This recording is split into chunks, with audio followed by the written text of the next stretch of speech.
시청자 여러분 안녕하십니까. 이가혁 라이브 이가혁입니다. 국가 전산망 마비 사태로 행정 차질이 빚어지는 가운데 여야는 내탓 공방을 벌이고 있습니다. 국민의힘 쪽에선 오늘부터 시작된 중국인 단체 관광객 무비자 입국과 연결짓는 주장까지 펼치고 있습니다. 잠시 후 자세히 짚어보겠습니다. 내일로 예정된 국회 법사위 청문회에 조희대 대법원장 등 주요 증인들은 불참할 예정입니다. 정청래 민주당 대표는 궤변 말고 출석하라고 비판했습니다. 그럼 오늘 함께할 네 분의 해설위원 소개해드리고 백다 앵커의 브리핑으로 첫 번째 이슈 보겠습니다.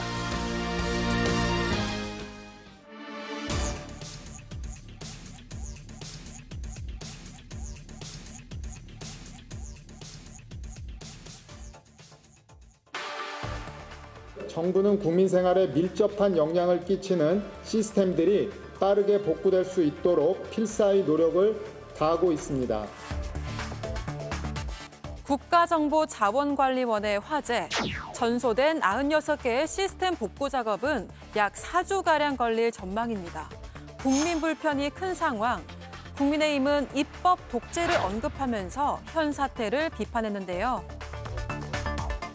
국가 전산망 마비 사태는 허술한 관리 행태가 큰 위기를 초래한 것입니다. 이재명 정권이 사법 파괴와 입법 독재에 몰두하는 사이에 인생에 심각한 구멍이 뚫리고 있습니다. 하지만 민주당의 입장은 다릅니다. 책임은 현 정부가 아닌 전 정부에 있다는 겁니다. 이중화 조치가 기회가 있었고 윤석열 대통령도 대통령 당시 하겠다고 얘기했고 네. 화성 전기공장 화재 사고 난 이후에도 관련 조치를 하겠다고 발표를 했는데 왜 이게 늦춰졌는가? 예. 사태의 책임을 서로 떠넘기고 있는 여야. 지금 이 시각에도 국민들은 계속 불편을 겪고 있습니다. 예, 국가의 정보 자원을 관리하는 말 그대로 국가정보자원관리원에서 불이 나서 아직까지 전체 정부의 전산망 시스템 중에서 9.58% 정도만, 정오 기준입니다. 10% 미만으로 복구된 상태라는 게 현 상황입니다.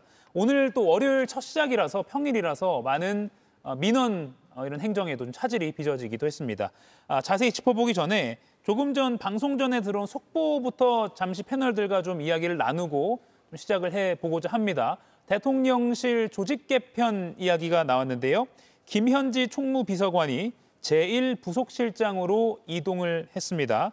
그리고 김남준 제1부속실장은 대변인으로 가게 됐습니다. 그래서 기존 강유정 대변인과 함께 2인 체제, 대변인 체제가 앞으로 이렇게 이어지게 됩니다. 김현지 총무비서관은 사실 국정감사 증인 관련해서 이야기가 좀 나왔고 뉴스에 많이 오르내렸던 인물인데 오늘 총무비서관 자리에서 제1부속실장으로 조직 개편을 이뤄줬고요. 강훈식 비서실장이 공식 브리핑을 통해서 밝혔습니다.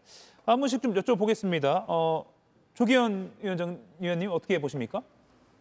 준비되고 있었던 조직 개편으로 보입니다. 예. 이제 김현지 비서관의 국회 출석 여부가 논란이 되고 쟁점이 되긴 했지만 이 최근 대통령 대변인실 또 부속실 등 관련해서 조직 개편이 있을 거라는 얘기는 나오고 있었고요. 예. 그래서 이제 그거에 맞는 이 참모진의 효율적 기능 분배를 위한 조치였다고 보여지고 국민의힘에서는 김현지 비서관을 중심으로 대통령실뿐만 아니라 나라가 돌아가는 것처럼 계속 얘기하고 있었기 때문에 예. 여기에 특별한 의미를 부여할지 모르겠습니다만 대통령실의 인사라는 건 대통령 결정에 의해서 참모 조직을 효율적으로 운영하기 위한 어떤 결정인 거고요. 그 이상도 그 이하도 아니다. 그리고 덧붙여서 대통령실에서는 국회가 결정하면 김현지 비서관이 출석하겠다는 입장을 밝히고 있고 또 그게 기본적인 입장이었습니다. 관련해서 김현지 비서관 문제를 굳이 끼워 넣어서 예. 또 다른 어떤 의미를 부여할 필요가 없는 정상적인 대통령실의 인사가 아닌가 싶습니다. 예. 김기현 의원께서는 어떻게 보십니까?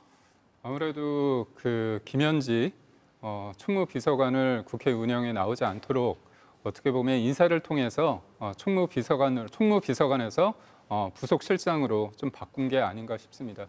그리고 한편으로는 그러겠죠.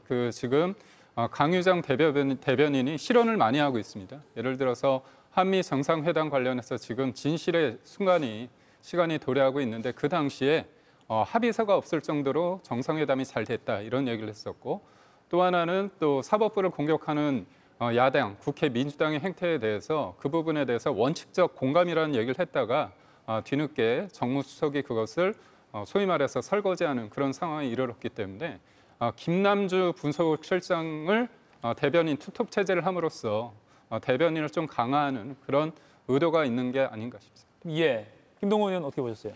예, 까마귀 날다 배 떨어진다는 얘기가 있죠. 오얏나무 밑에서는 갓끈을 고쳐 매지 않는 법인데 왜 각 언론들이 저렇게 오늘 인사에 김현지 총무비서관이 제1부속실장으로 갔다 이것을 따로 헤드라인으로 뽑았을까요? 뭐 이유가 있지 않겠습니까? 그러니까 왜 때맞춰 이렇게 준비된 인사라도 바로 국감 바로 직전에 이것을 발표를 한 것은 지금 말씀하신 내용이 다 들어가 있다 하더라도 예. 국정감사에 김현지 전 총무비서관이죠. 나오지 않기를 배려를 한 거 아니겠습니까?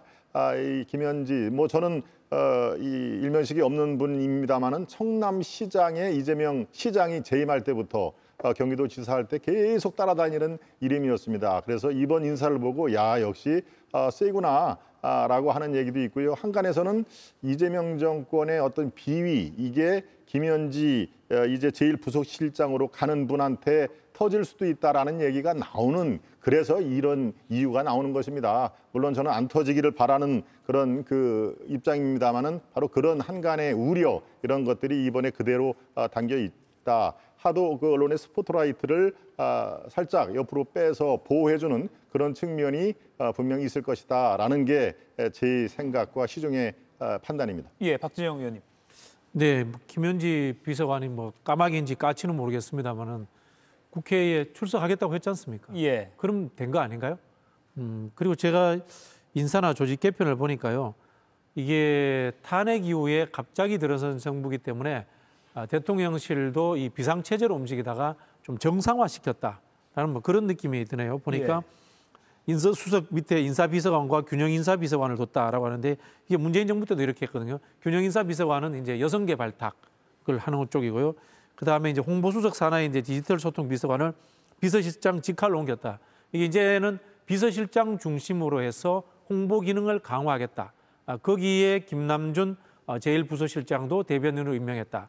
뭐 이렇게 좀 해석을 하시는 게 저는 적절치 않나 그런 생각이 들고요. 김현지 비서관은 저는 개인적으로 조금 압니다만 정치 영역에 전혀 개입하지 않고 총무적 역할만 해오셨던 분이기 때문에 앞으로 뭐 문제가 된다거나 이런 일은 절대 없을 것이라고 제가 나름 보증하겠습니다. 네. 예. 박지영 의원이 방송 중에 보증을 하였습니다. 참고로 대통령실 관계자는 그 김 비서관의 국정감사 출석 관련해서 보직과 관계없이 국회에서 결정하면 따르겠다는 게 김 비서관의 본인 입장이다라고 밝혔다고 합니다. 그렇기 때문에 국민의힘 쪽에서 우려하는 그런 상황에 대해서는 이게 답변이 될 것 같습니다. 이거 관련해서는 뭐 뉴스가 더 나온다면 또 추가로 방송 후반부에 맞수 토론에서 이어서 좀 이야기를 나눠보도록 하겠습니다.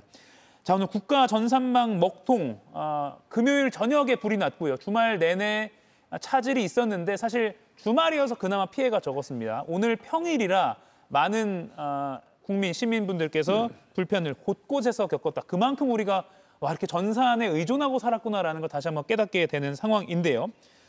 박진영 의원님, 일단 물론 뭐 IT 전문가는 아니시지만 행정적으로 봤을 때 복구가 빨리 될 것 같지 않아요. 이게 워낙 왜냐면 기계적으로 복구를 빨리 한다 하더라도 데이터 손실이 있으면 안 되기 때문에. 그렇죠. 네.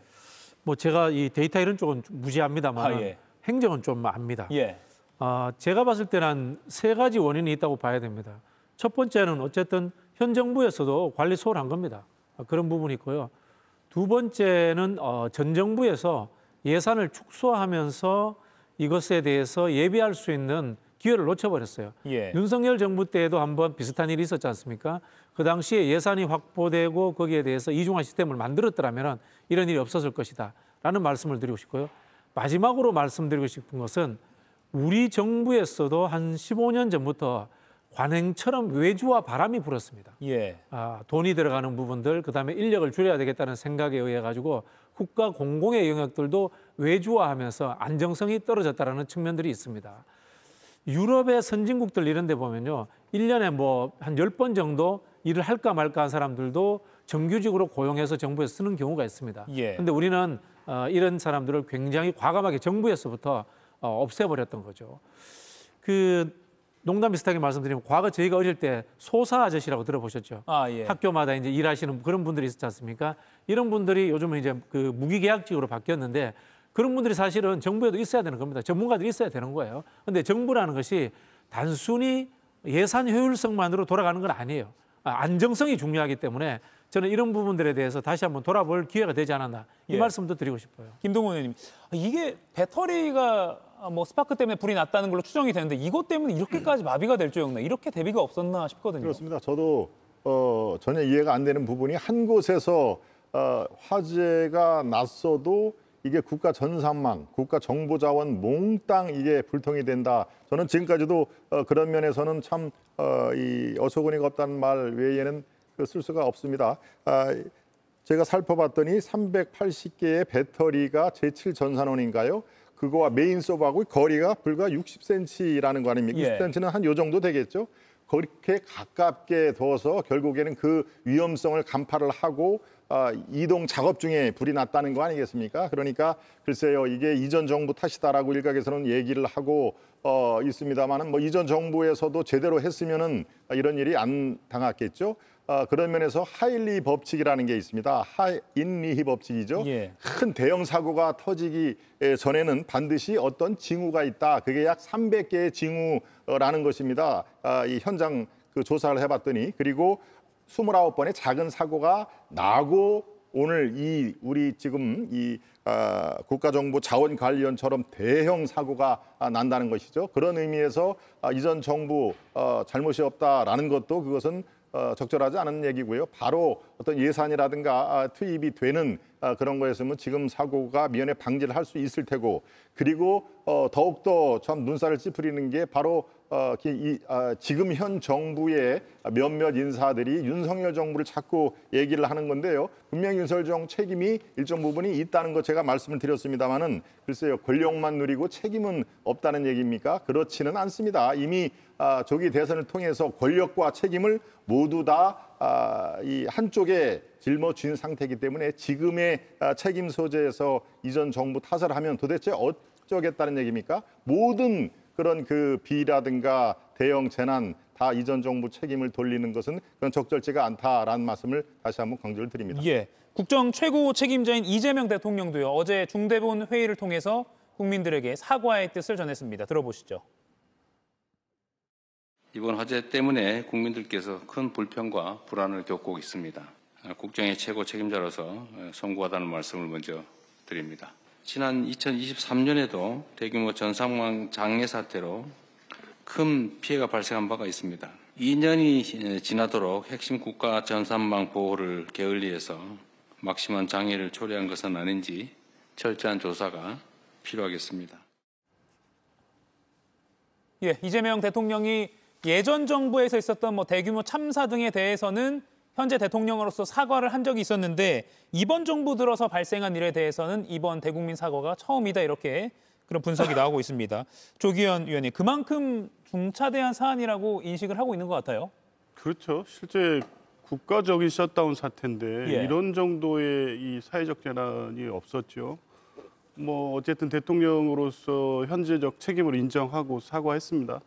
저 말씀 어디에 전 정부 탓이 있습니까? 현 국정을 책임지는 대통령으로서 국민의 불편을 초래한 것에 대해서 사과하고 행안부 장관 역시 현장에서 똑같은 입장을 내고 있습니다. 다만 정치권에서 공방이 오고 가고 있죠. 근데 그 원인은 정확히 진단해야 되는 거 아니겠습니까? 이 상황이 왜 초래됐는지, 그래서 뭘 개선해야 되는지, 그래서 책임을 질 사람이 누구인지 그건 밝혀져야 됩니다. 2022년의 카카오톡 먹통 사태는 지금 상황과 똑같이 리튬 배터리 화재였습니다. 그래서 리튬 배터리 열폭주 현상 때문에 서버가 분리돼야 된다는 얘기는 그때 나왔기 때문에 이미 3년의 시간이 경과된 겁니다.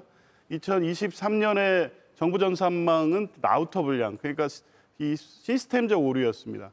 이중화 작업이 필요했다는 문제제기가 그때 나왔습니다. 예. 그러니까 이 두 가지 다에 대해서 이미 2년 전, 3년 전에 문제가 됐으면 여러 가지 조치가 취해졌어야 되는데 이제서야 리튬 배터리와 서버를 분리하는 작업을 하다가 이번에 화재가 발생한 겁니다.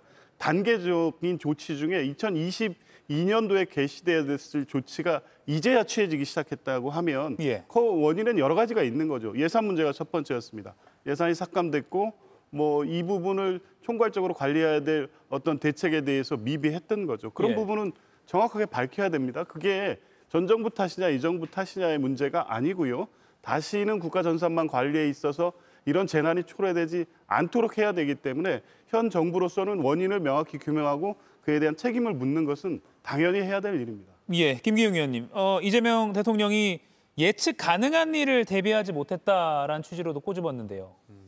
그게 예측 가능하지 못한 일이 윤석열 정부 때만 예측 가능하지 못한 건지 아니면 이재명 정부 때도 예측 가능하지 못한 건지에 대해서는 국민들이 좀 판단을 하실 거라 보고요.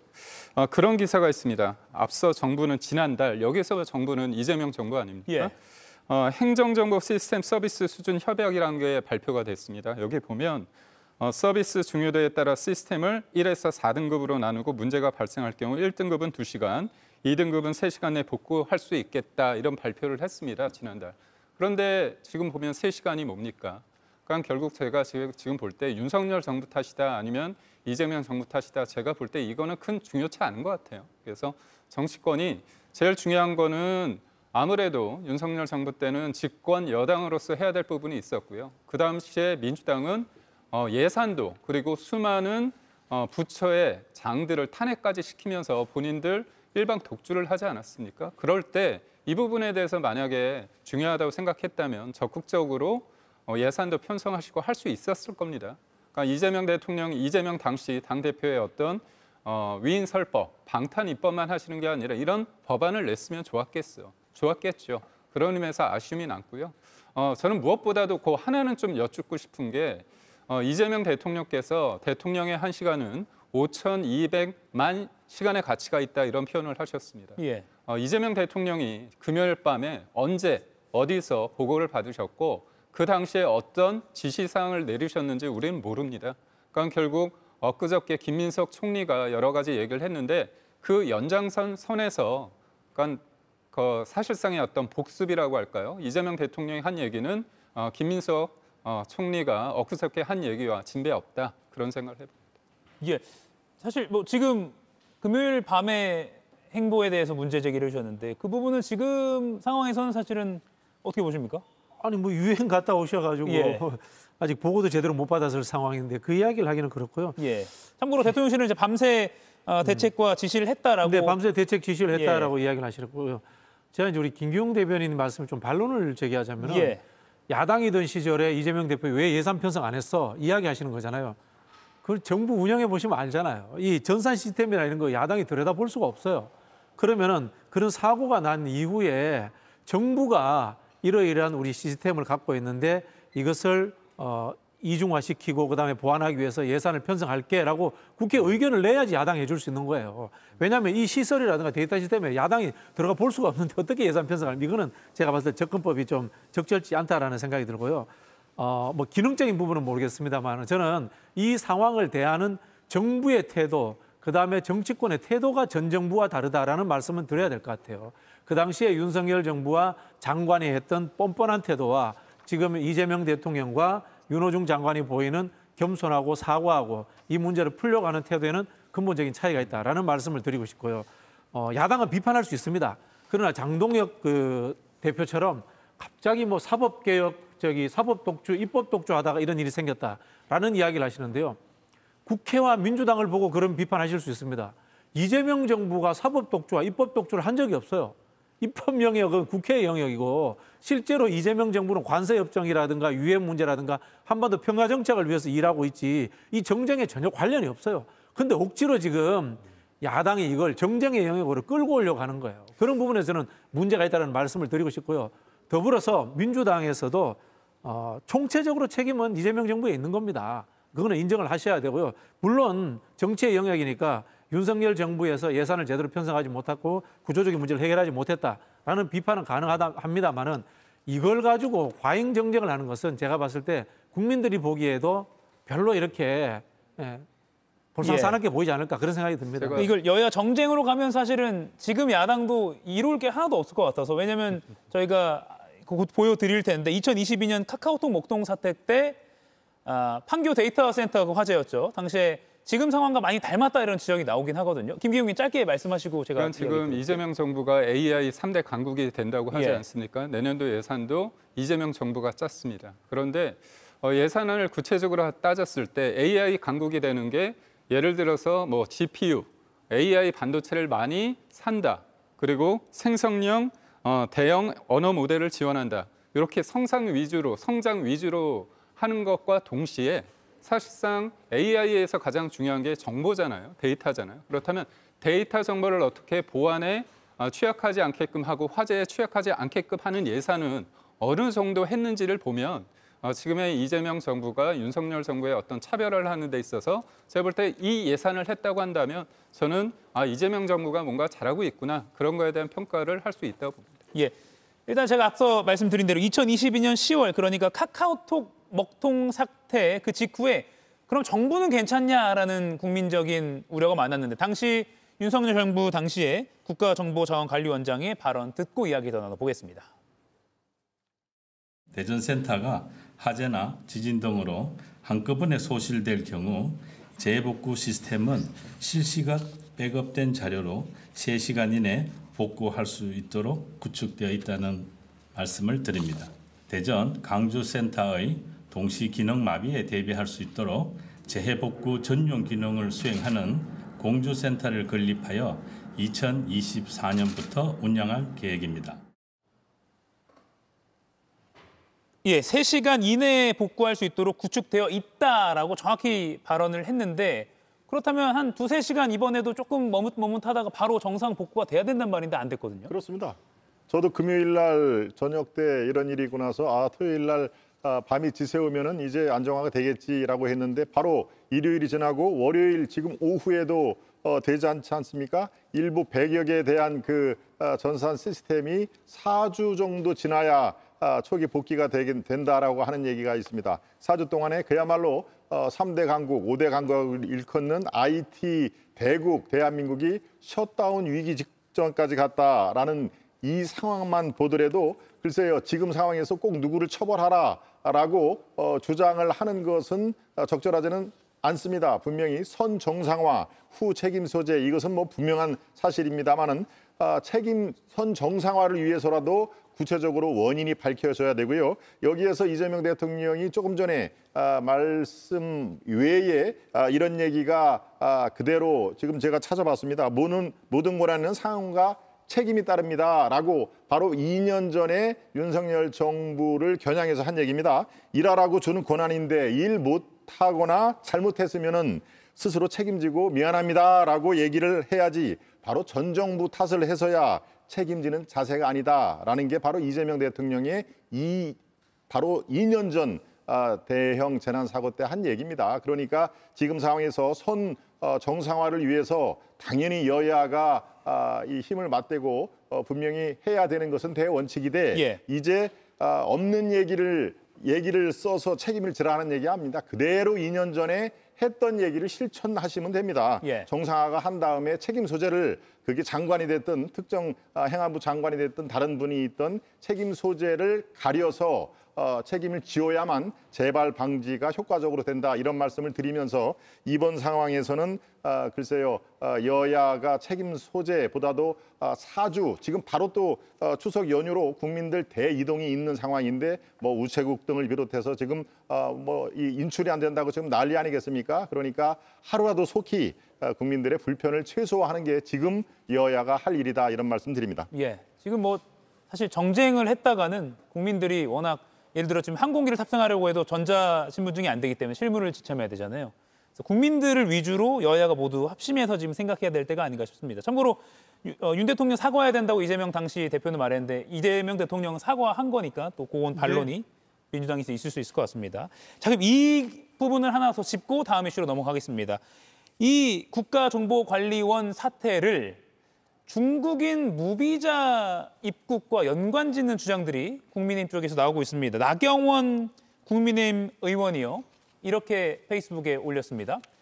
오늘부터 단체 관광객 중국인들이 들어올 수 있는데 무비자로요. 대규모 무비자 입국 방침에 우려가 표시된다라고 하면서 이거 보류해야 한다라고 어제 올렸고요. 법무부가 지금 화재가 나서 지장이 있는 전산망과 입국 관련은 분리가 되어 있다. 문제 없다라고 하니까 다시 한번 반박하는 글을 올리기도 했습니다. 박진영 의원님, 이거 연관 지을 수 있는 사안이라고 보십니까? 뭐 기가 찬다라는 말씀밖에 못 드리겠는데요. 우리 나경원 의원님 시간 많으시면은 명동에 혐한 시위하는 데나 대림동에 혐한 시위하는 데 직접 나가시지 그러셨어요. 이런 거 말리는 일을 하시는 게 중진 의원들이 해야 될 역할 아닌가요? 지금 뭐 전한길 씨라든가 극우적인 흐름을 보이는 분들이 일부 있고요. 그다음에 이 국민의힘과 이 일부 이제 시민들이 혐한 시위합니다만은 정치권이 이런 거 말려야 됩니다. 국익을 생각해서라도. 근데 5선까지 하신 중진 정치인이 이런 참 메시지를 낸다는 걸 보고 우리 정치가 정말 끝까지 갈 때까지 갔구나. 이런 느낌이 듭니다. 참 참담합니다. 솔직히 말씀드려서. 예. 김기웅 의원, 국민의힘에서 지금 이런 주장이 나오는 거는 어떤 배경입니까? 저는 적절한 지적을 했다고 봅니다. 왜냐면요. 우리가 입국 심사를 통과하는 부분에서 끝나는 게 아닙니다. 지금 제가 이 말씀을 드리면 국민들도 놀라실 내용이 있는데 제주도는 무비자 입국입니다. 그런데 지난해 2024년 6월 기준으로 불법 체류자가 10,000명이 넘습니다. 10,000명이 넘고 93%가 중국인입니다. 이 사람들 무비자로 들어왔거든요. 근데 이 사람이 어디 있는지 몰라요. 출입국 심사 때는 통과된 분들인데 그 이후에 이분들이 어디에서 체류하고 어디로 이동하고 어디에 취업하고 있는지에 대해서 이들에 대한 신원과 동선이 파악되지 않고 있습니다. 지금 우리가 등본, 초본도 안 되고 지금 여러 가지 개인정보를 확인하는데 어려움을 겪고 있지 않습니까? 그런데 제주도는 섬이기 때문에 거기 무비자를 했는데도 불구하고 역반응이 나서 불법 체류자가 10,000명 이상 되고 거기에 93%가 중국인이라는 이런 수치가 나와 있습니다. 그런데 무비자 입국을 대한민국 전체로 확대한다는 겁니다. 그렇다면 이 사람들이 심사 과정에 있어서는 하자는 없을 수 있죠. 그런데 이 사람들이 30일간의 체류 기간이 있거든요. 근데 그때 그걸 어기고 여기에서 불법으로 체류했을 때 이 사람들을 어떻게 우리가 소위 말해서 이 사람들을 어디 가서 체류하고 있는지 어디로 이동하고 있는지는 우리가 지금 모르는 거 아닙니까? 그렇기 때문에 이걸 자꾸 뭐 극우적인 사고다. 그리고 중국인을 혐한한 거다. 이렇게 볼 게 아니고요. 저는 그렇다면 제주도에서 문제가 해결되지 않은 상태에서 이렇게 대한민국 전체로 무비자 입국을 중국인들한테 허용했을 때의 어떤 부작용에 대해서 우리는 어떤 대응책이 있는지에 대해서 한번 차분하게 논의할 필요가 있는 겁니다. 예, 물론 대한민국에 무비자 입국하는 나라가 중국밖에 없습니까? 왜 꼭 중국을 찍으면서 이야기합니까? 제가 말씀드릴게요. 제주도는 10,000명이 넘는데 93%가 중국인들입니다. 그렇기 때문에 그거는 충분히 이 사람들에 대해서 무비자를 다 전체적으로 했을 때 그럴 우려가 있다는 건 당연히 문제를 제기할 수 있는 겁니다. 국정 운영은요, 보편적으로 하는 것이고 특정 국가를 찍어가지고 외교적 갈등을 양상시킬 수 있는 발언은 자제하면서 하는 게 국정 운영이에요. 예. 이거는 무조건 정치적 의도를 가지고 했다라고 볼 수밖에 없는 겁니다. 이거는. 나경원 의원뿐만 아니라 김민수 최고위원도 이런 발언을 했는데 듣고 이야기 조금 더 나눠보겠습니다. 오늘 오전에 국민의힘 최고위원회 발언입니다. 들어보시죠. 국민 안전을 담보로 한 위험한 도박입니다. 무비자 제도를 악용한 범죄 조직 등의 침투 가능성이 있습니다. 마약 유통 및 불법 보이스피싱 등 국제범죄 창구가 확산될 수 있습니다. 또한 길거리나 카페, 술집 등에서 낯선 이들이 제공하는 음료나 주류 등을 함부로 복용치 않아야 합니다. 예, 발언이 많은데 사실은 특정 국가 시민들에 대한 혐오 발언성으로 보이는 것도 있어서 저희가 좀 편집을 했습니다. 국정자원 화재에도 중국인이 방어한 거다라는 허위 뉴스까지 퍼지고 있는데 국민의힘이 그런 거에 좀 부채질하는 거 아니냐라는 비판도 나오긴 하거든요. 네, 중국인이 방화를 했다라는 것은 나가도 너무 나간 것이죠. 예. 그리고 뭐 이른바 가짜 뉴스 범주에 포함이 될 정도로 지금에서는 허무맹랑한 그런 가짜 뉴스로 봐야 됩니다. 그런 의미에서 지금 이제 중국의 그 혐한 감정뿐만이 아니라 혐 중국 감정, 한국의 어떤 젊은 층들을 중심으로 그런 게 있어서 참 정말 안타깝습니다. 지금 상황에서 이른바 한국과 중국은 경제 쪽으로는 서로가 없어서는 안 될 이른바 순망 치안과의 관계 아니겠습니까? 입술이 이 상처가 나면 바로 이 치아에까지 문제가 있는 게 서로 잘 알고 있는 상황입니다. 그러니까 지금 이 상황에서 중국인의 소행이다라고 하는 아주 그 소수의 일각에서 주장은 한국과 중국을 이 사이를 벌림으로써 그들의 이해관계를 최고적으로 달성을 하려는 그런 그 불순한 목적이기 때문에 이것은 우리 국민 여러분께서 현혹이 안 되시기를 바랍니다. 그리고 오늘 나온 지금 저 얘기는 글쎄요, 저는 또 한편으로 이렇게 생각을 합니다. 다소 표현 자체가 센 표현이 들어있죠. 그리고 특정 국가에 대해서 뭐 지금 말씀하신 것처럼 부채질할 위험성이 있다. 이런 것도 부분적으로는 국민들께서 고개를 끄덕이실 수가 있는데 바로 더 센 표현 그리고 더 센 상법이라든가 노란봉투법 이런 것은 아직 일어나지도 않는 대주주보다는 일반 주주를 더 옹호를 한다든가 그리고 벌어지지도 않는 불법 파업에 대해서 손배를 아예 원천적으로 차단한다. 이런 거에 비하면은 그것도 마찬가지입니다. 언젠가는 벌어질 가능성이 있는 거에 대해서 대비 차원의 이런 그 상법이 필요하고 법망이 필요하다라는 것처럼 그걸로 이해를 하면은 더 철저한 대비가 있어야 되겠다 정도로 이해를 하면은 글쎄요 크게 어떤 그 정쟁 또 논란 이거에서 우리가 소모를 하지 않을 가능성도 있다라는 점에서 저는 그 문제를 이렇게 생각합니다. 예, 지금 백다 앵커가 오래 기다렸기 때문에 조기현 위원 여쭙고 넘기겠습니다.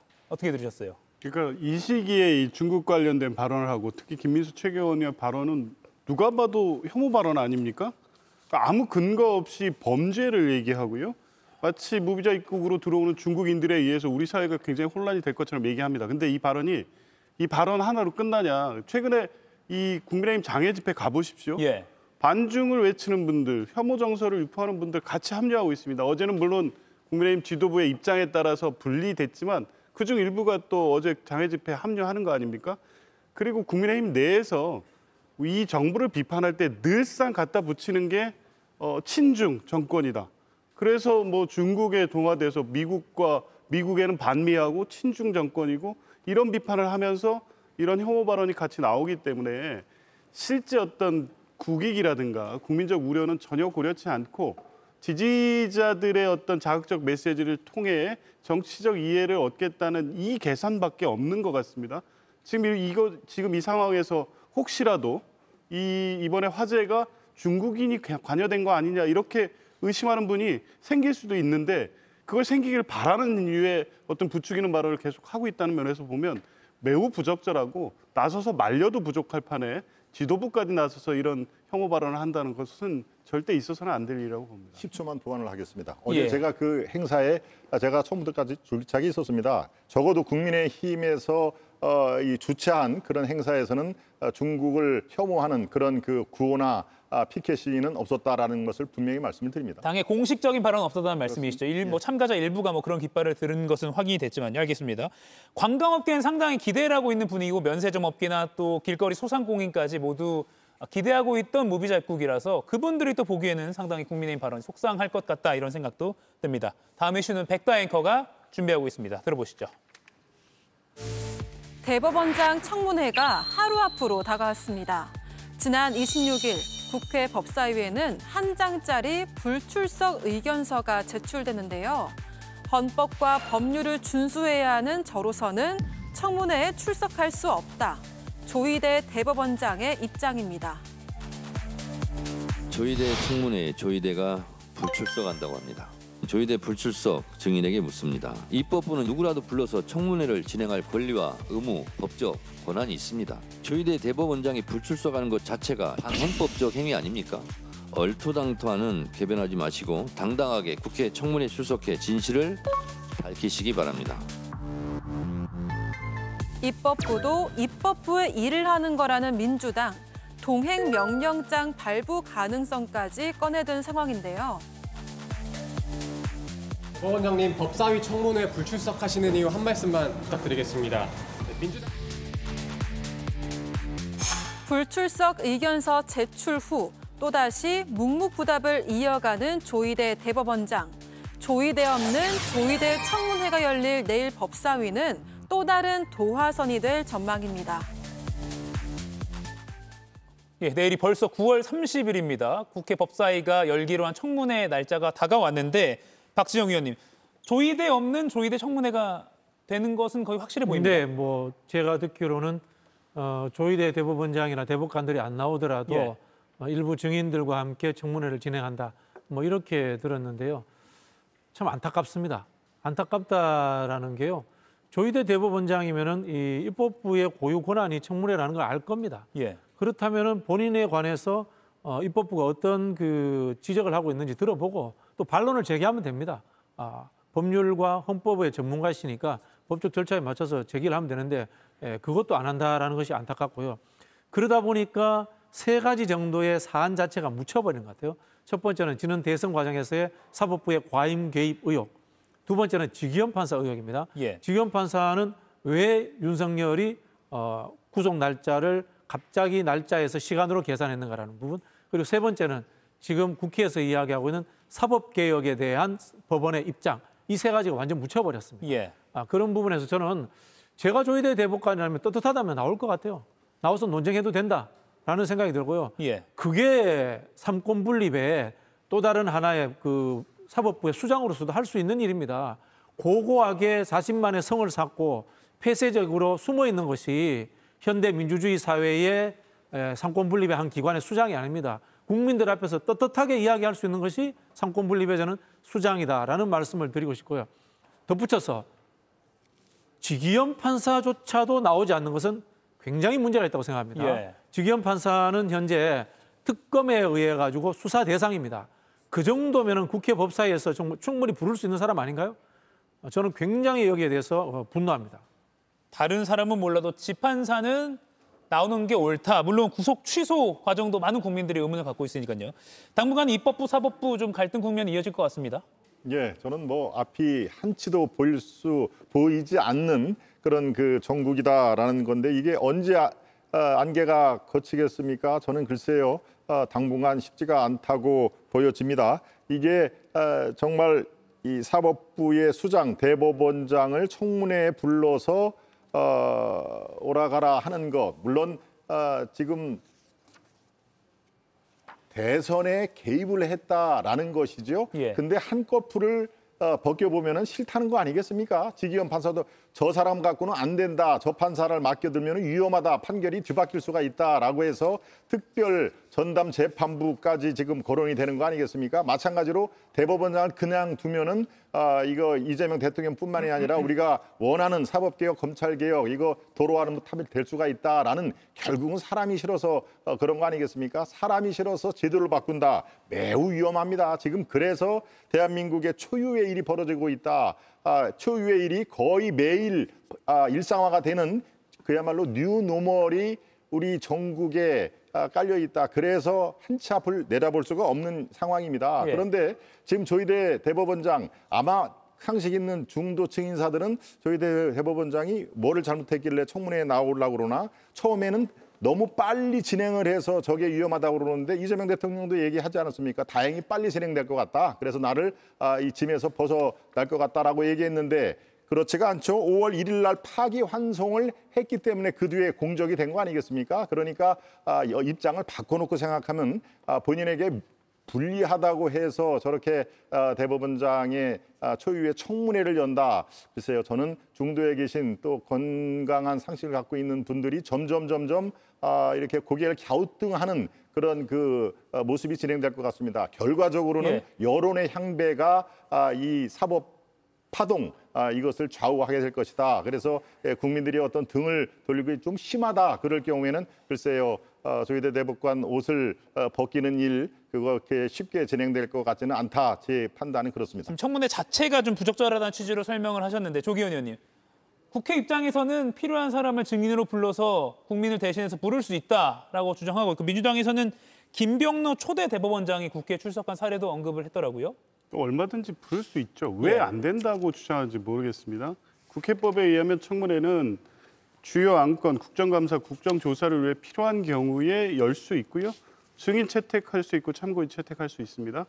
청문회가 아니더라도 국정감사를 통해서 법원 늘 출석합니다. 법원 행정처장 출석해서 국회의원들의 물음에 답변하고 있지 않습니까? 뭐 사법행정과 관련된 부분이니까 법원 행정처장이 한다는 건데 법원 행정처장 역시 이 대법관으로서 사법부 전체 입장을 대변해서 국회에서 답변합니다. 대법원장은 왜 안 되는 거죠? 그리고 지난 12월 3일부터 6월 3일 대선 있기까지는 국가적 비상사태였습니다. 46년 만에 비상계엄 내란이라는 초유의 사태가 있었고요. 그 과정에서 법원이 초유의 일을 두 가지를 벌인 겁니다. 직위원 재판부는 구속 취소 결정, 우리 형사사법 체계에서 한 번도 된 적이 없는 구속 기한을 시간으로 계산했습니다. 누가 봐도 윤석열 전 대통령을 풀어주기 위해서 법리를 구성했다고 볼 수밖에 없습니다. 헌법에 따른 법과 양심에 따른 재판이라고 볼 수 없습니다. 이재명 당시 후보에 대한 파기환송심 절차, 우리 사법행정 역사상에 대법원 파기환송 절차를 이렇게 급하게 한 적이 없습니다. 그러니까 왜 그랬는지, 그 배경에 정치적 목적이 있는 게 아닌지, 당시 서울중앙지법 부장판사가 지적했던 것처럼 이재명 정치투쟁의 선봉장이 돼서 대선에 직접 관여하거나 영향을 미칠 목적으로 한 것이 아닌지 답변을 하셨으면 됩니다. 답변 안 하시니까 그러면 한번 국회에 출석하셔서 국회의원이 묻는 말에 반박할 일 있으면 반박함으로써 민주당의 지금 주장이 오히려 사법부의 독립을 침해한다는 본인의 어떤 논거를 확인하시면 될 일인데 사법부의 수장인 대법원장은 절대 국회에도 나오면 안 된다? 삼권분립의 원칙에 그런 게 어디 있죠? 납득할 수가 없습니다. 천대엽 법원 행정처장은 지난 토요일에 있었던 한 학회 행사에서요. 계엄 사건 시대적 역사적 중요성 잘 안다. 그래서 신속하고 공정한 재판을 지원하는 방향을 마련하고 실시 중이다라고 말을 하기도 했습니다. 김기현 의원님, 여당의 압박이 좀 거세지니까 법원이 좀 현실적으로 계속해서 스스로 해결책을 내놓는 모양새이긴 합니다. 그게 이제 여당이 말하는 게 절대선이라면 바람직한 거겠죠.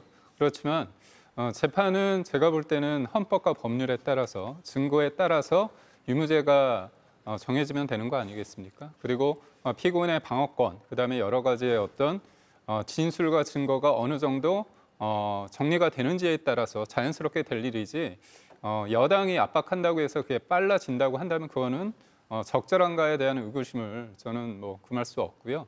저는 자꾸 민주당에서 사법부를 견제한다고 하시는데요. 사법부 수장을 끌어내리려고 탄핵과 특검을 운운했었고요. 심지어 면박을 주고 있고 그다음에 지금 어떻습니까? 윤석열 전 대통령 재판부를 아예 바꿔치기 하려고 합니다. 제가 재판을 받고 있는데 누군가 제가 무죄가 나올 가능성이 있다고 생각해서 갑자기 재판부를 바꾼다고 했을 때 제가 납득이 되겠습니까? 의석수가 많다고 해서 이러면 안 되는 거죠. 그렇기 때문에 이 부분은 누가 보더라도 개별 정치, 개별 재판에 대해서 영향력을 행사할 수밖에 없다는 그런 인상을 지울 수 없고요. 그리고 저는 다 하나 말씀드리겠습니다. 만약에 민주당에서 이재명 당시 대표의 그 공직선거법 허위사실 유포죄, 공표죄 관련해서 이게 너무 빠르다, 이례적이다 했다면 5월 1일 날 입장이 나오기 전에 그 전에 계속 반대를 하셨어야 돼요. 근데 그때는 좋아했습니다. 왜냐하면 무죄 나올 가능성이 있다고 그런 말까지 막 나왔습니다. 그런데 결과가 다르니까 그거는 뭔가 음모론이 있다, 뭔가 짬짬이가 있다 이런 얘기인 거고 이 청문회가 왜 있습니까? 원래 서영교 의원께서 진짜 턱도 없는 얘기 가지고 유튜브에서 한 말 믿거나 말거나 그 식을 가지고 어떻게 본다면 대한민국을 뒤집어 놓지 않았습니까? 근데 그 부분에 대해서 한 번도 반성하지 않고 도리어 자기가 제보자가 있다고 하는데 제보자는 나서지도 않고 있고 그런 상황 속에서 의혹 제기를 한 음모론을 제기한 사람이 법사위원회로 떡하니 있는데 그 조희대 대법원장이 나와가지고 그거에 대해서 청문을 한다고요? 이건 누가 보더라도 일방적인 겁니다. 자, 그러면 오늘 아침에 민주당에서는 이런 발언들이 잇따라 나왔습니다. 전현희 최고위원 같은 경우는요, 라디오 인터뷰에서 사법부가 국민의 해명, 사과할 수 있는 마지막 기회다라고 했습니다. 박진영 의원님, 마지막 기회.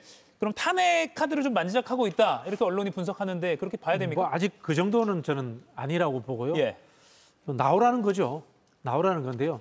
우리 김기영 대변인 이야기하시는 거를 청문회 나와서 이야기하면 됩니다. 금방 말씀하셨던 것처럼 그러면은 이재명 그 후보 그 당시에 파기환송심 일찍 결정나서 무죄 나왔을 수도 그럴 수 있습니까?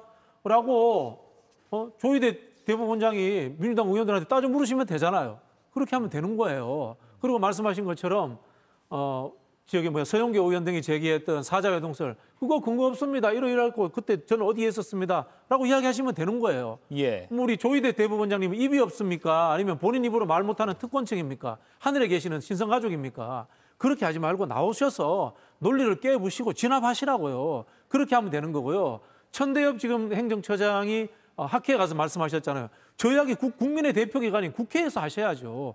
그러면은 더 설득될 수 있는 거예요. 예. 저는 뭐 민주당 편을 든다 뭐 이런 차원의 문제가 아니라 국회는 본연의 임무를 하는 거라면은 사법부도 본연의 임무를 하시라. 그리고 국민들의 궁금증을 풀어주시라. 그리고 그것들을 가지고 논쟁하는 것은 현대 민주주의 사회의 흐름이다. 대세다라는 말씀을 드리고 싶은 거예요. 조희대 대법원장 탄핵에 관한 청원 국회 전자청원 홈페이지에서 진행 중인데 동의 기간이 10월 23일까지인데 지금 벌써 10만 명을 돌파를 했습니다. 지금 우측 하단에 보면 10만 635명이네요. 오후 5시 기준입니다. 10만 명이 넘으면 이제 소관 상임위에서 회부해서 논의를 해야 되기 때문에 이에 대해서도 법사위에서 아마 논의가 이뤄지지 않을까라는 예상도 해봅니다. 9월 23일 시작한 청원인데 벌써 10만 명이 넘어서 국민적으로는 뜨거운 관심을 좀 받고 있는 것 같습니다. 끝으로 이거 짧게 좀 보겠습니다. 이진숙 방통위원장이요. 지난 주말 방송미디어통신위원회 설치법이 본회의에서 통과되면서 이제 이진숙 방통위원장은 면직 수순에 다다르게 됩니다. 그에 관해서 이렇게 기자회견에서 밝혔는데요. 먼저 들어보겠습니다. 방송과 통신 사이에 미디어라는 점 하나 찍었습니다. 이번 법안은 저는 치즈 법령 또 표적 법령이라고 정의합니다. 왜 치즈 법령입니까? 너무나 구멍, 허점이 많습니다. 역시 빵과 치즈를 좋아하는 방송통신위원장답습니다. 네, 와인도 드시면 좋겠습니다. 예, 와인과 치즈 이야기로 끝맺으면 됐습니다. 김동훈 의원님. 네. 이진숙 방통위원장은 현직은 방통위원장이니까요. 지금 헌법 소원을 하겠다라고 오늘도 기자회견에서 주장했거든요. 네, 헌법 소원은 저는 불가피할 거라고 봅니다. 예. 그리고 본인이 지금 이 사형장 또 나를 거세를 한다 뭐 이런 표현 이런 예. 취지의 얘기를 했기 때문에 더 이상 물러날 수가 없고 이제 곧 물러나게 될 텐데요. 헌법 소원을 비롯해서 본인이 할 수 있는 법적 조치는 모두 취하겠다라고 했기 때문에 저는 그러리라고 봅니다. 글쎄요, 지금 이진숙 위원장의 별명이 민주당 측에서 빵진숙이라고 별명을 붙여줬던데 그게 참 지금 여의도 정치의 하나의 단면이 아닌가 싶은 생각이 듭니다. 본인의 어떤 인격 모독이라든가 이런 걸 포함해서 모든 법적 조치를 하게 될 것이다. 저는 그렇게 전망을 하고 있습니다. 예, 조기현 의원님. 그러니까 이진숙 위원장은 원래 저 자리가 맞습니다. 정치인 이진숙의 모습을 보이니까 자연스럽지 않습니까? 방송통신위원장은 맞지 않는 옷을 입고 있었던 거예요. 윤석열 전 대통령이 방송 장악을 위해서 특명을 하다란 거고 그래서 가자마자 KBS 이사, MBC 이사 임명했습니다. 여권 중심으로 방통위를 개편해서 이사진, 사장 바꾸겠다는 의도 아니었습니까? 그거 사실상 실패하고 탄핵 소추 기각된 후에 복귀해서는 완전히 정치 행보만 하고 있었습니다.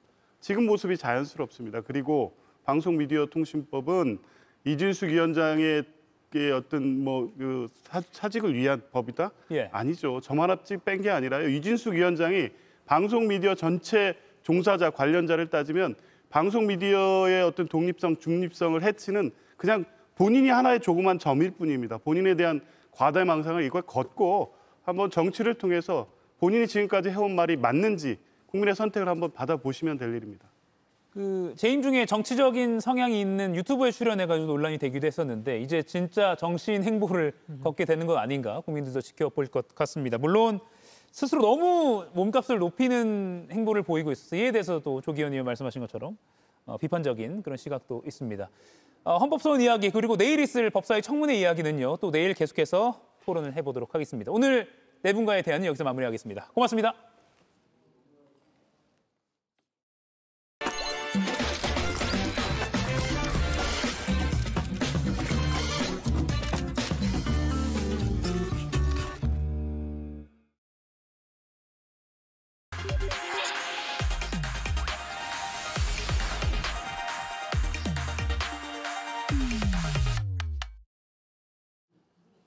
정치 고수의 맞수 토론, 홍익표 전 더불어민주당 원내대표, 김종혁 전 국민의힘 최고위원 두 분과 함께하겠습니다. 어서 오십시오. 안녕하세요. 반갑습니다. 네, 첫 번째 주제는요. 백다혜 앵커가 브리핑으로 소개해드리겠습니다.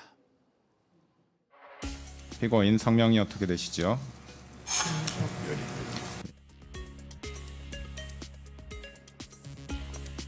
지난주 법정에선 윤석열 전 대통령 1.8평 방안에서 서바이브 하는 것 자체가 힘들다, 보석해주면 운동하겠다 등등 작심 발언을 이어갔었죠. 그런데 오늘 열린 내란 우두머리 혐의 공판에는 모습을 드러내지 않았습니다. 지난 금요일 재판 출석 이후 현기증과 구토 증세로 재판 출석이 어려운 상황이라는 겁니다. 김건희 특검은 윤석열 정부 초기 이른바 비선 논란을 일으켰던 이원모 전 비서관의 부인 신모 씨를 피의자 신분으로 소환했는데요.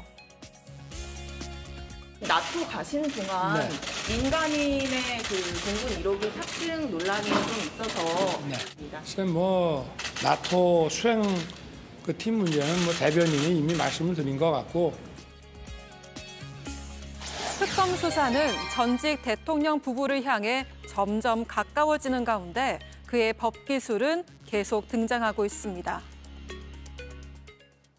예, 오늘도 중요한 이슈가 많습니다. 일단 윤석열 전 대통령 측이 오늘 오전에 밝힌 바에 따르면 지난주 금요일 재판 출석의 여파인지 현기증과 구토 증세를 호소하고 있다라고 설명했다고 합니다.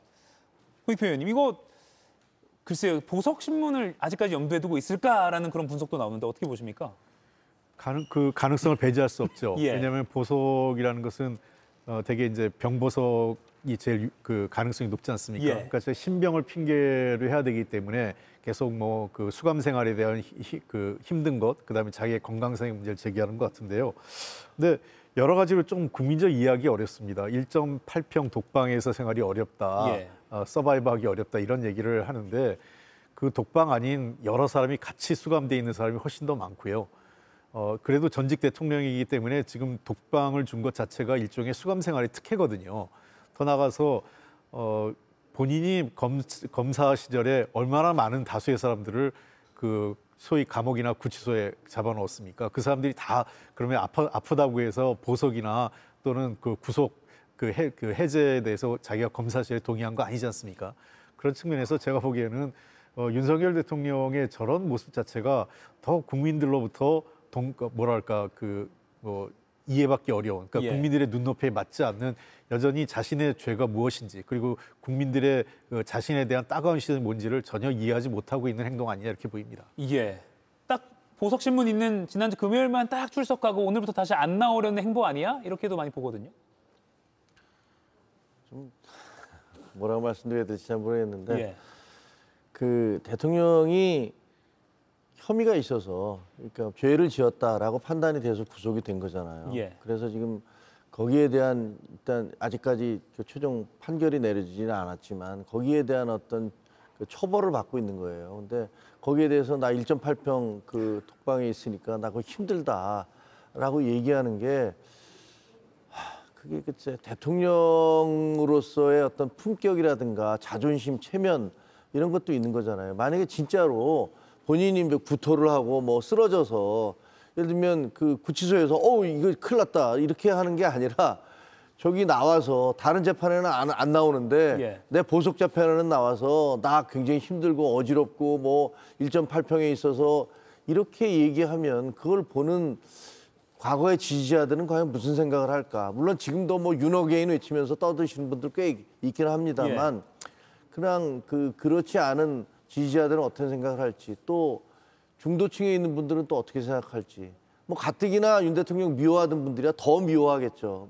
그렇다 치더라도 좀 지켜보면서 대통령다운 모습이 아니라 무슨 법기술자 같은 모습을 보이면 그것이 본인에게 더 마이너스가 된다는 생각을 하지 않으실까. 그런 면에서 참 안타깝습니다. 제가 한마디만 덧붙이면 최종적으로 유무죄 여부는 법원에서 판단을 하겠지만 그 이전에 이런 상황이 초래되는, 그러니까 국가적으로 굉장히 중요한 위기 상황이 오고 국민적 고통이 있는 거에 대한 자숙과 성찰의 모습을 전혀 볼 수 없다는 게 매우 유감스럽습니다. 예.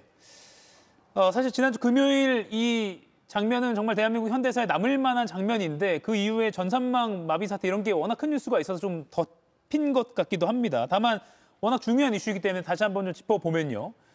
윤 전 대통령이 처음에는 힘없는 목소리로 입을 열었지만 계엄 선포문 이 사후 작성 폐기 의혹과 관련해서는 직접 이렇게 발언하기도 했습니다. 그거는 제가 12월 7일에 서명을 받으러 왔길래 이 사후 부서 문서라고 해도 이거는 국방부에서 담당자가 작성해서 장관, 총리, 대통령 이렇게 올려야지 부속실장인 자네가 이걸 왜 하느냐라고 제가 좀 나무랐는데 일단 그냥 갖고만 있겠다 이렇게 했기 때문에 저는 한덕수 총리가 그렇게 얘기를 하면 저한테는 물어보지 않아도 당연히 동의할 거라고 생각하고 그래 하지 않았나 하고 생각이 됩니다. 예, 한덕수 전 총리에게 책임을 돌리는 듯한 발언으로 또 비판을 받기도 했습니다. 지난주 금요일 전직 대통령의 형사재판 선고가 아니라 일반 공판을 중계한 것은 적지 않은 의미를 갖고 있습니다. 어떤 부분을 눈여겨보셨습니까? 그러니까 저 강 실장이, 부속 실장이 그럼 저 문서를 왜 만들었냐는 게 지금 미궁에 빠지는 겁니다. 아, 예. 당초에 저거 자체가 만든 게 지금 저 윤석열 대통령이 자기가 스스로 얘기한 것처럼 이 문서를 정상적으로 그 사후 보고서라도 그 부처에서부터 담당관으로부터 올라와야 되는데 부속 실장이 만드는 것 자체가 맞지 않는 거지 않습니까? 근데 저걸 만들었단 말이에요. 예. 그럼 왜 누가 어떤 목적으로 왜 만들었느냐 이게 중요한 거 아니겠어요? 그러니까 강 부속실장 입장에서 누군가로부터 지시를 받았겠죠. 그러면 비서실장 아니면은 법무부 장관 또 아니면 국무총리, 예. 대통령. 근데 한덕수 총리의 증언에 따르면 그 본인이 얘기한 것처럼 자긴 전화 받았다는 거 아니에요? 그리고 나중에 이거 문제가 될 것 같으니까 폐기하라고 얘기를 한 걸 보면 한덕수 국무총리가 지시한 것 같지는 않아요. 그렇다면 저게 누구의 이익을 위해서 누가 사후적으로 법적인 문제를 없애려고 해서 만들었을까 하는 문제가 남아있는데 가장 유력한 거는 대통령과 관련돼서 당시 대통령인 윤석열 대통령이 자신의 어떤 그 비상계엄의 사후적 법적 미비성을 보완하기 위한 조치로서 예. 부속실장이 움직였지 않겠느냐 이렇게 추론을 하고 있는데 마치 본인은 관여하지 않은 것 그리고 본인이 마치 그 문제점을 바로잡은 사람처럼 얘기하는 게 저희 도저히 이해가 안 됩니다. 저 문제에 대해서는 아마 그 특검에서 엄정한 수사를 통해서 누가 지시했고 왜 만들었는지를 밝혀야 된다고 생각합니다. 예, 참고로 내일 한덕수 전 총리 첫 공판도 중계를 하기로 했기 때문에 아마 이 시간쯤에 저희가 영상을 속속 들어오는 대로 보여드릴 수 있을 것 같습니다. 참 전직 대통령, 국무총리 연달아 이렇게 받는 것도 불행한 역사입니다. 그렇습니다. 예. 그 대통령 국무총리뿐만 아니잖아요. 예. 그 대통령의 부인이 전직 영부인이 지금 구속돼서 재판을 받고 있는 그 수사를 받고 있는 상태니까 그 모든 것들이 국민들에게 굉장히 불행한 일이라고 생각하는데 좀 제가 이해할 수 없는 건 대통령이 예를 들면 지금까지 그 자기의 본인의 혐의에 대해서 다 부인을 하시잖아요. 나는 정상적인 계엄을 한 거고 예를 들면 그 국회에 들어간 것은 내 부하들이 그러니까 군과 경찰에 있는 내 부하들이 알아서 뭐 들어간 거다. 이런 식으로 얘기를 하시는데 그게 설득력이 있을 리가 없지 않습니까? 그리고 여기서 그 부속실장이 만든 국무회의 문건에 대해서도 그것을 이렇게 책임을 돌리는 식으로 얘기를 하는데 저는 만약에 그 법조인의 입장에서 봐도 이해가 잘 안 될 것 같아요. 저거보다는 차라리 이거 다 나한테 책임이 있고 나는 내가 보기에 이것은 국가적인 위기 상황이라고 생각을 해서 내가 무리해서 했던 건 사실이다. 그리고 내 부하들 다 책임 나한테 있는 거니까 내 지위 따랐으니까 그 사람들에게 책임 묻지 말아라. 예. 라고 얘기해야지 그나마 국민들로부터 그래 뭐 판단을 잘못했을 수는 있지만 그래도 대통령은 자기 부하들을 감싸 안고 가는구나 라는 생각을 할 거 아닙니까? 그래야지 나중에 이게 무슨 뭐 사면이 되든 뭐가 되든 간에 그나마의 뭐 여지가 있을 텐데 저런 식으로 자꾸만 뭐 법기술적으로 나는 올바른 판단만 했고 나머지는 다 걔네들이 알아서 한 거다라는 식으로 얘기를 하시면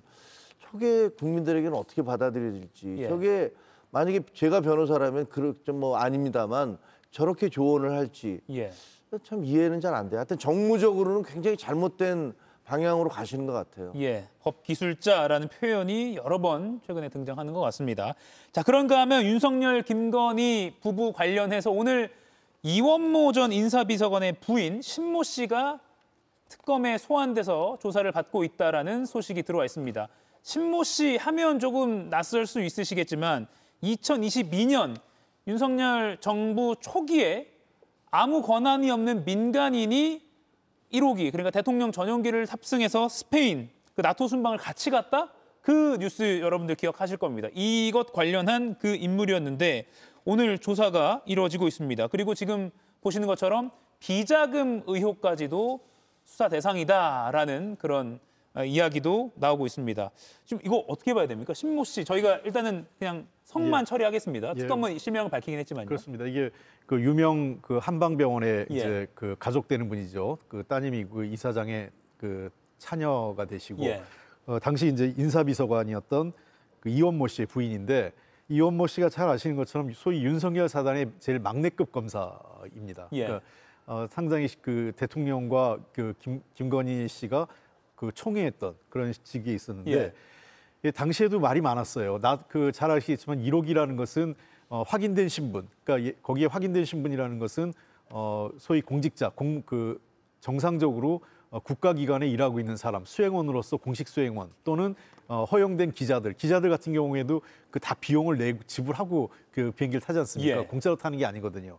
또 수행원 같은 경우는 그에 합당한 업무가 있어서 그 일에 따라서 그 업무를 수행하는 건데 당시 이 신모 씨 같은 경우는 아무런 직책이 없었습니다. 그래서 민간인이 어떻게 1호기에 탔느냐, 어떤 신분이냐인데 명확하게 밝히질 않았어요. 그저 김건희 여사를 도와주는 사람인데 특히 스페인에서의 해외 경험이 많은 사람이기 때문에 수행했다고 하는데 이게 말이 안 되는 겁니다.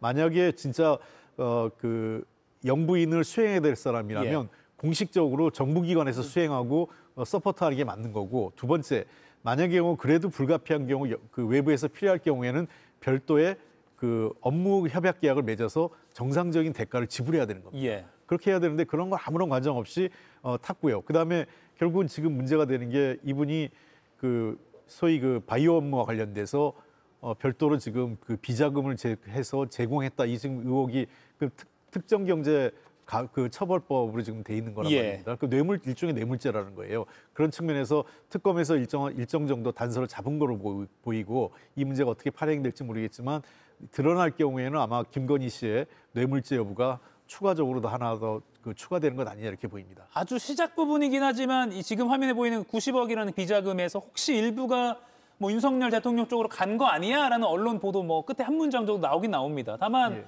아직은 뭐 거기까지는 수사가 연근 단계는 아니지만 이 부분 민간인 신분으로 대통령 전용기에 탑승했다. 그래서 두 글자로 하면 비선, 이런 논란이 당시에도 있었잖아요.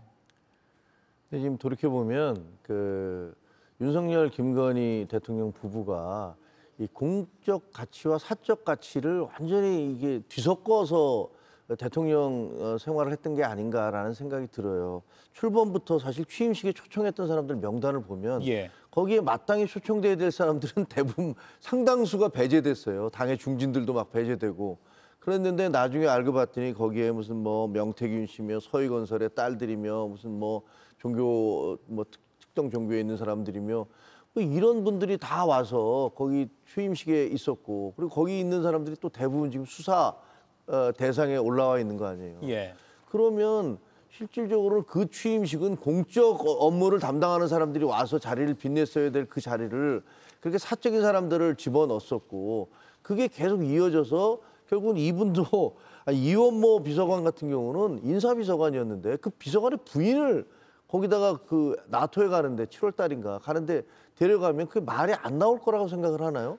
당연히 말이 나오겠죠. 이 사람 돈 뭐냐? 당신이 총회하는 어떤 사람의 측근이고 더구나 어떻게 보면 거의 준재벌에 가까운 그런 사람인데 그 사람의 그 딸을, 그러니까 부인이자 딸을 데려간다? 이건 뭐냐? 아니 도대체 나토에 가서 기획 업무를 할 사람이 저 사람밖에 없는 게 아니지 않습니까? 얼마든지 공적 채널로 가서 조언을 받을 수 있는 분들이 있을 텐데 저렇게 공사 구별을 전혀 하지 않은 상태에서 마구잡이로 사람을 쓰고 전화를 하고 문자를 주고받고 이런 것들이 지금 다 터져나오고 있는 거잖아요. 다. 그러니까 참 뭐라고 얘기를 해야 될지 참 답답한 심정입니다. 참고로 당시 그 의혹이 언론 등을 통해서 제기가 됐을 때 대통령실은요, 해외 순방에서 이 사람이 전문성을 살려서 행사 기획 같은 걸 돕기 위해서 간 거다. 그리고 사전 답사도 했다는 게 또 뒤늦게 알려졌는데 사전 답사도 업무를 대통령실에서 요청해서 한 거다. 행정적 절차도 적법하게 거쳤다. 이렇게 해명했습니다. 지금 이 해명도 특검 수사가 진행돼봐야겠지만 거짓말일 가능성이 큰 상황이고요. 결국 김건희 씨 넘어서 윤석열 전 대통령까지도 수사는 향할 수밖에 없을 것 같습니다. 예, 그렇습니다. 지금 이 내용이 보면 특검에서 그 특정경제가중처벌법 위반이거든요. 이거는 이제 금액이 상당 금액, 그러니까 일정 금액이 높아지면 특경법으로 넘어가거든요. 여기서 횡령 배임이라고 했단 말입니다. 그러면 거의 90억에 상당하는 돈의 그 대부분 또는 그 상당액이 횡령했다는 얘기가 확인됐다는 거예요. 예. 그래서 이 횡령한 돈이 김건희 씨한테 갔는지 여부를 아직은 확인 못한 것 같아요. 그러다 보니까 아까 앵커께서 말씀하신 대로 만약에 일정 금액, 횡령된 금액, 비어있는 금액의 일부가 김건희 씨한테 넘어갔다는 것이 증명되면 김건희 씨는 뇌물죄가 되는 거죠. 예. 그리고 또 신모 씨는 뇌물 공여죄가 추가되는 거기 때문에 이 부분에 대해서 어떻게 될지가 좀 매우 중요한 거고, 그리고 이원모 비서관에 대해서는 여러 가지 얘기가 나왔어요. 일부 비서관의 녹취록이 등장하면서 나왔던 뭐 가장 아끼고 이 사람 하나 공천을 어떻게든 줘야 된다라는 얘기가 나왔었고요. 실제로 이 강남에 주려고 그러다가 여론에 밀려서 이 문제도 사실은 당시 한동훈 대표와 대통령 용산하고의 갈등의 그 원인 중에 하나가 이원모 공천 문제다. 그래서 이원모가 그 강남 지역에 공천을 못 받고 당초 희망했던 강남 지역이 아닌 용인 지역으로 내려가면서 결국은 낙선하는 이런 걸로 이어졌기 때문에 이원모와 그 가족, 그 배우자에 대한 김건희 씨 또 윤석열 전 대통령에 대한 애정이랄까 굉장히 각별했던 것 같아요. 나토 가는 그 공군기에도 별도로 자기가 심리적으로 편한 사람을 수행원이 그러니까 일종의 공식 수행원이 아닌 민간인을 태웠다는 것 자체가 이미 상당한 각별한 애정 관계를 표출한 것 아니냐 보입니다. 예.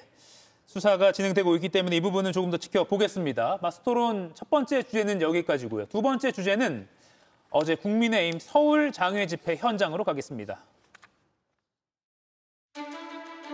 국민의힘이 사라지면 독재의 문이 활짝 열릴 것입니다.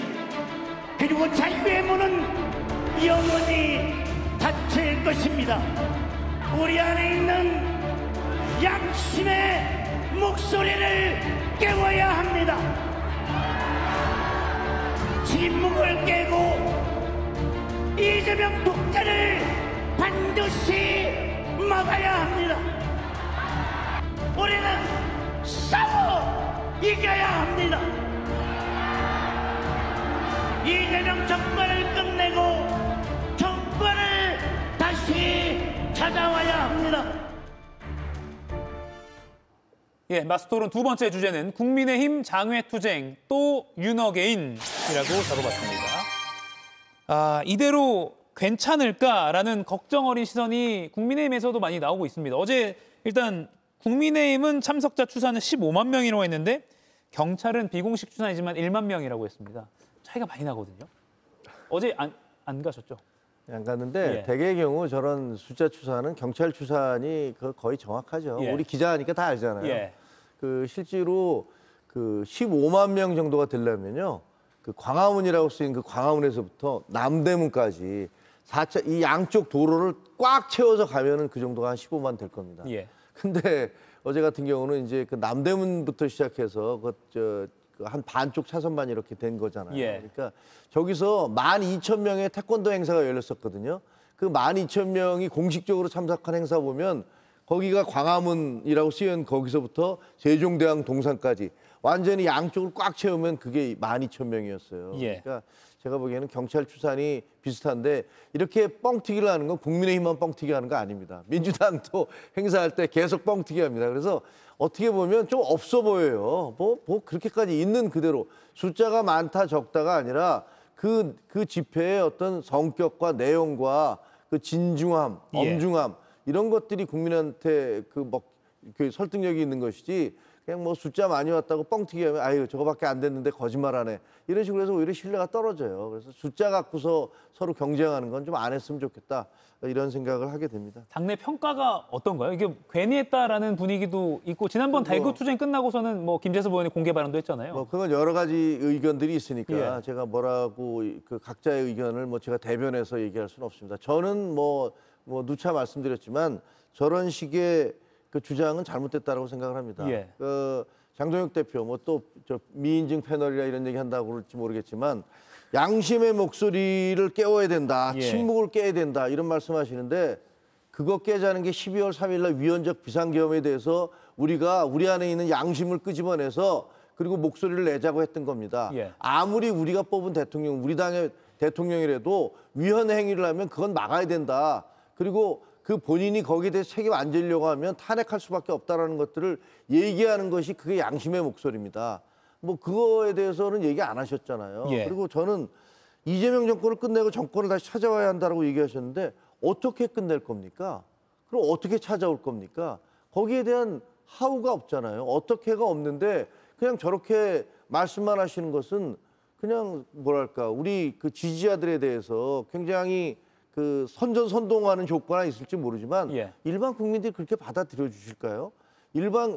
이재명 정권은 어차피 정권이 된 이상 탄핵되지 않으면 5년 동안 있을 것이고 그동안에 우리가 마일리지를 계속 쌓아서 우리가 우리의 소수당이지만 잘못하는 것들을 제대로 지적하고 공격하고 대한민국의 방향을 제시하는 그런 마일리지를 쌓아서 우리가 정권 교체를 해야 되는 거 아니겠습니까? 예.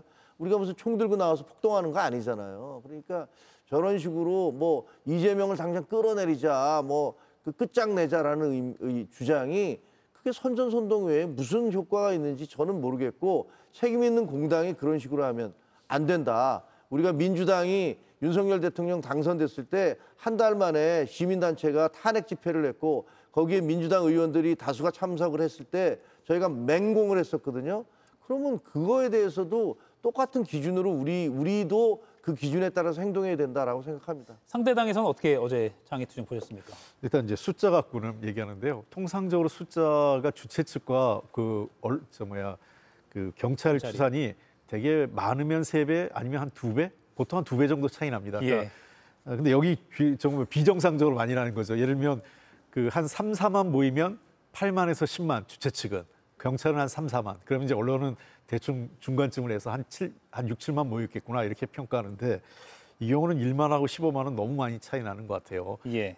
보통 그러면 한 많이 모여야 한 2, 3만 모였다는 얘기인데 제가 보기엔 그 차이가 많이 나는 것 같고 두 번째는 국민의힘이 사라지면 독재의 문이 열린다 이렇게 이제 장동혁 대표가 얘기했지만 이러려면 국민의힘이 윤석열 대통령과 완전히 결연을 해야 돼요. 비상계엄 제가 여러 차례 얘기하지만 비상계엄을 옹호하고 그 불법 내란 행위에 대해서 그 비판하지 않으면서 다시 윤어게인하면서 지금 이재명 정부가 독재 정부다 우리가 이걸 막아내겠다 이렇게 얘기하는 게 국민들한테 설득력이 없는 거예요. 그러니까 뭐 무슨 입법 독재를 한다고 해서 군대를 보내는 게 민주주의 아니지 않습니까? 그런 측면에서 이건 말도 안 되는 얘기를 지금 하고 있는 겁니다. 결국은 이 장애 집회를 할 때 그 효과를 거둘 때에는 가장 중요한 것은 일반 국민들의 눈높이에서 정말 이거는 오죽하면 야당이 저렇게까지 할까 이런 이 심정적 동의를 얻어야만 가능한데 현재로서는 그런 단계는 아니고 나오는 구호 자체도 제가 보기엔 국민의 일반적 법감정 그다음에 이재명 정부에 대한 평가와는 동떨어진 얘기를 하고 있는 것 아니냐 생각합니다. 예. 게다가 이 주말 동안이요. 국민의힘 김정재 의원이 국회 본회의장에서 한 막말성 발언이 또 이 장애투쟁의 동력을 빼고요. 오히려 국민의힘은 계속 비판을 받고 있는 상황입니다. 그 발언 들어보시죠. 경북, 경남, 울산 초대형 산불 피해 구제 및 지원 등에 관한을 위한 특별법안 대안을 의결하도록 하겠습니다. 투표해 주시기 바랍니다. 투표를 다 하셨습니까?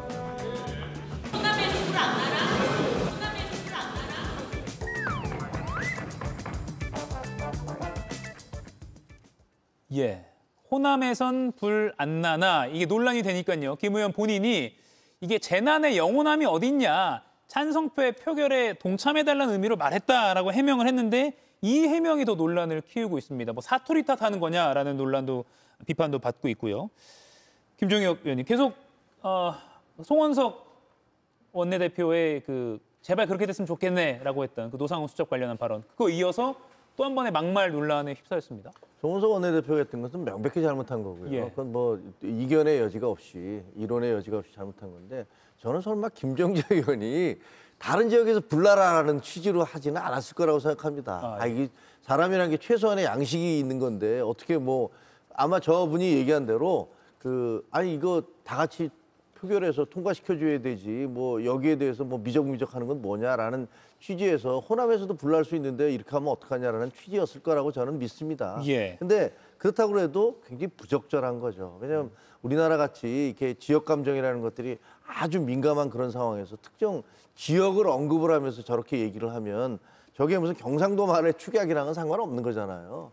그러니까 저건 본인이 제가 잘못한 거다. 이거 말을 실수를 한 거고 이런 뜻에서 얘기했는데 그렇게 들릴 수도 있고 오해할 수도 있다는 사실을 제가 미처 생각하지 못했다. 죄송하다. 이렇게 하면 끝나는 건데 그리고 또 그렇다고 해서 저걸 가지고서 뭐 제명하겠다 막 이러는 거는 그러면 저 정청래 대표가 무슨 우리가 대통령들 다 탄핵시켰는데 그 대법원장이 뭐라고 얘기하는 거나 혹은 추미애 법사위원장이 그 윤석열 오빠는 괜찮냐고 이런 식으로 얘기하는 건 괜찮은 겁니까?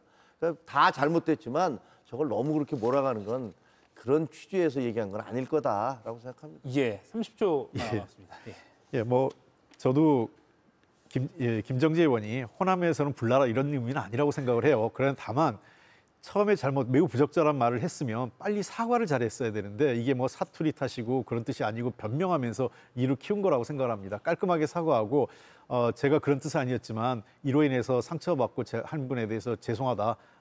앞으로도 각별히 주의하겠다. 이렇게 얘기하는 게 훨씬 좋았는데 그 시기를 놓친 것이 일을 더 키운 것 아니냐 생각합니다. 듣는 사람 입장에서 특히 국민들의 입장에서 이 말이 오해되지 않을까를 신경 쓰는 것도 정치인의 덕목이지 않을까 생각이 드네요. 오늘 마스토론은 여기서 마무리하도록 하겠습니다. 두 분과는 다음 주에 뵙겠습니다. 고맙습니다.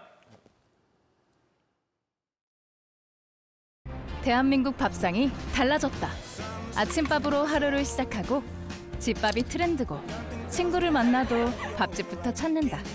이제 밥은 끼니를 넘어 우리의 라이프 스타일이고 지금 가장 자연스러운 문화다. 세계 어디에서나. 조금 달라졌지만 우린 여전히 밥을 먹고 그 밥심으로 하루를 살아간다. 밥의 힘을 믿자. 삶의 힘을 얻자. 밥 먹는 대한민국 NH농협. 먹는 치질약 치센. 다 이유가 있죠. 먹으니까 편하겠죠? 화장실 걱정도 쏙 들어가겠어요. 혈관 문제라잖아요. 그럼 약이죠. 그렇죠. 치센. 약해진 혈관을 튼튼하게. 치센으로 그 차이를 경험해보세요. Just what you want to be, you will be in the end, and I love you. Bleu de Chanel exclusif, the new fragrance. 조선 왕조실록은 정치뿐만 아니라 경제, 외교, 예술 등 다양한 데이터의 축적물입니다. 위기 상황에 이 중요한 기록이 사라지지 않도록 수도 한양뿐만 아니라 묘향산, 오대산, 태백산에 복본을 보관했다고 하죠. 데이터 이중화였습니다. 이번 국가정보자원관리원 사태, 이 이중화가 미비된 탓에 피해가 길어지고 있습니다. 조선시대까지 굳이 언급하지 않아도 우리는 불과 3년 전 판교 데이터 센터 화재 때 교훈을 얻었습니다.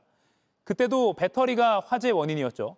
당시 윤석열 정부는 카카오에 재난관리 책임을 부여하고 데이터 이중화를 요구했습니다. 민간엔 엄격한 잣대를 들이댔지만 정작 정부는 무방비 상태였다는 게 이번에 드러났습니다. 조선왕조실록을 보관할 땐 방충, 방균을 위해 각종 약재까지 함께 넣었다고 합니다. 나름 할 수 있는 모든 걸 했던 겁니다. 21세기 우리는 할 수 있는 모든 걸 다 하지 않았습니다. 철저한 진상 파악과 대책 수립이 필요합니다. 오늘 한 컷이었습니다. 코웨이 아이콘 얼음 정수기가 미쳤대. 오리지널 보다 줄여 더 줄여 20cm? 그래서 미니 출시. 얼음량은 늘려 49% 늘어난 1.1kg. 스탠다드 출시. 얼음량의 끝을 보여줘. 국내 최대 얼음량 맥스 출시. 오래가는 단단한 얼음 아로 출시. 얼음 정수기도 선택의 시대. 이번에도 따라올 수 있겠어? 코웨이 얼음 정수기 라인업. 체력이 필요하다면 시작하자. 트리플러스 오메가3 이뮨 우먼. 세노비스의 최신 영양과학으로 체력과 정상적인 면역 기능의 차이를. KG에게는 보입니다. 더 큰 기회가 열리는 새로운 세상에 무한한 가능성을 향해 KG. 바로 이어질 JTBC 뉴스룸 예고 하나 해드리겠습니다. 특검이 자생 한밤병원 명예이사장의 차녀이자 이원모 전 비서관의 부인인 신모 씨를 피의자로 소환했습니다. JTBC 취재 결과 특검은 이 병원이 125억 원의 비자금을 조성한 정황을 포착했습니다. 잠시 후 뉴스룸에서 바로 자세히 전해드리겠습니다. 이가혁 라이브 오늘 순서는 여기까지입니다. 내일 오후 5시에 다시 뵙겠습니다. 고맙습니다.